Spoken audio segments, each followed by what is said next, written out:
Kalinga war, Kalinga की लड़ाई। चलिए आज इसके बारे में जानते हैं। कलिंग का युद्ध सम्राट अशोक और कलिंग के शासक अनंतनाथन के बीच 261 से 262 ईसा पूर्व में भुवनेश्वर से 8 किलोमीटर दक्षिण में दया नदी के किनारे लड़ा गया था। कलिंग उस समय उड़ीसा, आंध्र कलिंग, छत्तीसगढ़, झारखंड और बंगाल और मध्य प्रदेश के कुछ हिस्सों में स्थित था। भारतीय इतिहास में ऐसे कई युद्ध हुए हैं जिन्होंने इतिहास ही बदल डाला। ऐसे ही एक युद्ध था कलिंग का युद्ध।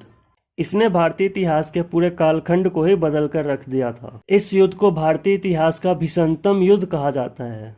चक्रवर्ती सम्राट अशोक ने अपने राज्याभिषेक के 8वें वर्ष में कलिंग पे आक्रमण किया था। कलिंग विजय उसकी आखिरी विजय थी। युद्ध की विनाश लीला ने सम्राट को शोकाकुल बना दिया। वह प्रायश्चित करने के लिए प्रयत्न में बौद्ध विचारधारा की ओर आकर्षित हुआ। कलिंग युद्ध ने अशोक के हृदय में महान परिवर्तन कर दिया। उसका हृदय मानवता के प्रति दया और करुणा से उद्वेलित हो गया। उसने युद्ध क्रियाओं को सदा के लिए बंद कर देने की प्रतिज्ञा की। यहाँ से आध्यात्मिक और धर्म विजय का युग शुरू हुआ। उसने बौद्ध धर्म को अपना धर्म स्वीकार किया।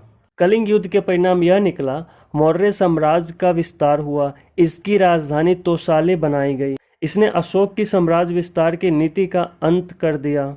इसने अशोक के जीवन पर बहुत प्रभाव डाला।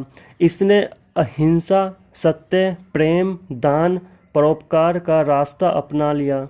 उसने बौद्ध धर्म का प्रचार भी किया। उसने अपने संसाधन प्रजा की भलाई के लिए लगा दिया। उसने धर्म की स्थापना की। उसने दूसरे देशों से मैत्रीपूर्ण संबंध बनाए। कलिंग युद्ध मौर्य साम्राज्य के पतन का कारण बना।